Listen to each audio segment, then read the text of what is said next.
In this video, I'm going to be comparing the Mummy franchise to the James Bond franchise, because in part 1 of this series, I compared Mummy to Pet Sematary, Mummy 1. I compared James Bond to Christmas Carol, James Bond 1. When you look at highest score for each franchise, in the case of James Bond, the third of these movies, called Goldfinger, has a 99%. In the case of Mummy, this version from 1959 has a 92%. When you look at lowest score for each franchise, in the case of James Bond, this movie called A View to Kill has 36%.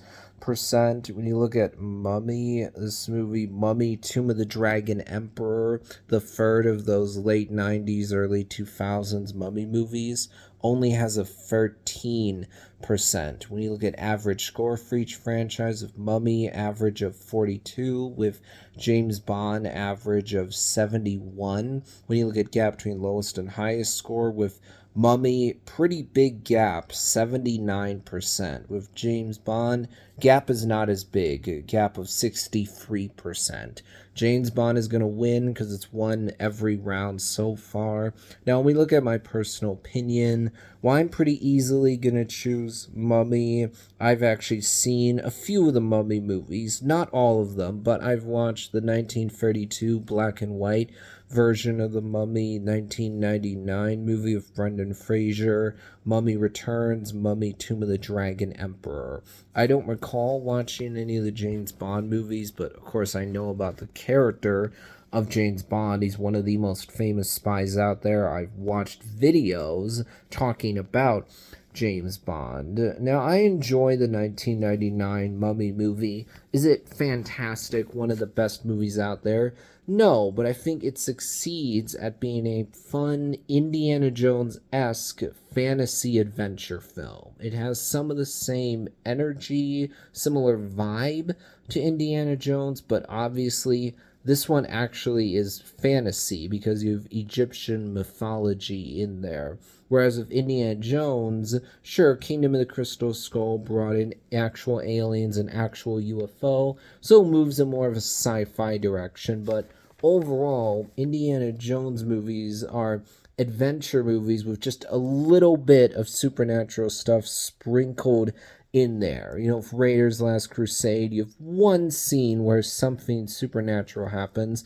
Okay, sure, Temple of Doom has a few more supernatural elements in there when compared to Raiders and Last Crusade, but Indiana Jones movies are not sci-fi or fantasy. Now, I think Mummy Returns has good things about it, but overall it's not as good as the 1999 film. First of all, I think the CGI for the Scorpion King is really not aged well, makes this movie look pretty dated when you watch it now.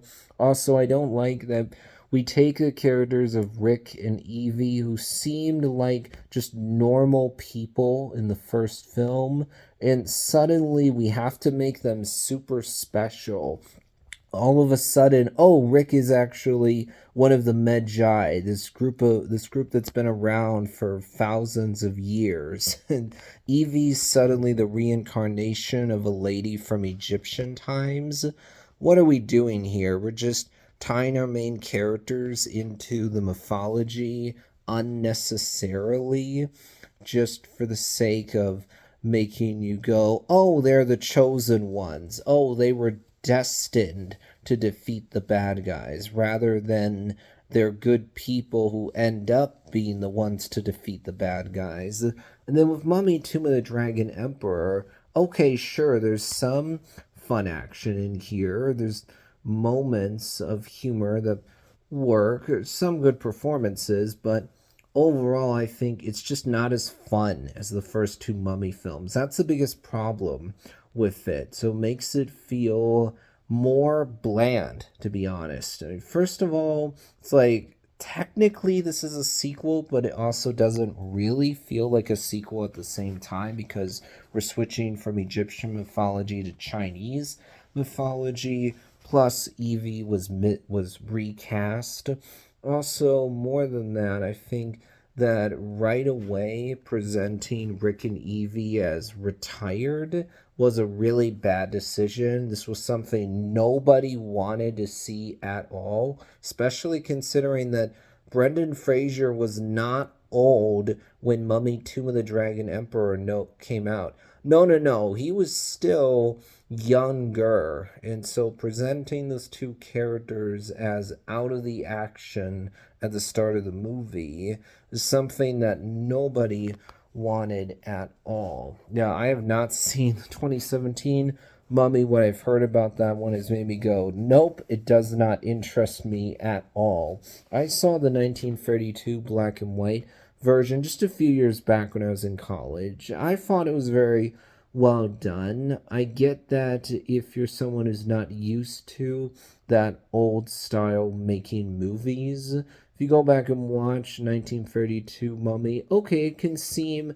slow, quaint, however exactly you want to phrase it, but I think that it succeeds at doing what it's trying to do. In the case of James Bond, obviously one of the quintessential spies right alongside Godzilla and Planet of the Apes. James Bond is one of the original franchises. It's been around for 50 years. 40 to 50 years now, and it's put out over 20 movies.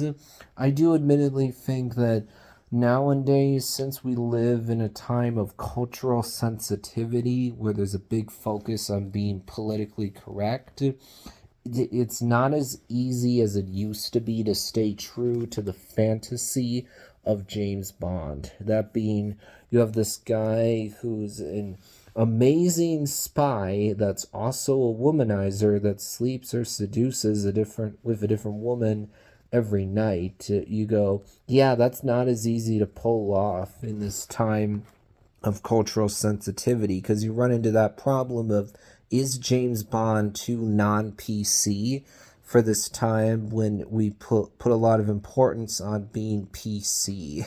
In fact, what I've heard is when we go, oh yeah, if you rewatch some of the early James Bond movies, there are moments in there that are legitimately hard to get through now, borderline unwatchable, where you go, yikes, what was culture like back then that you could get away with this in a movie?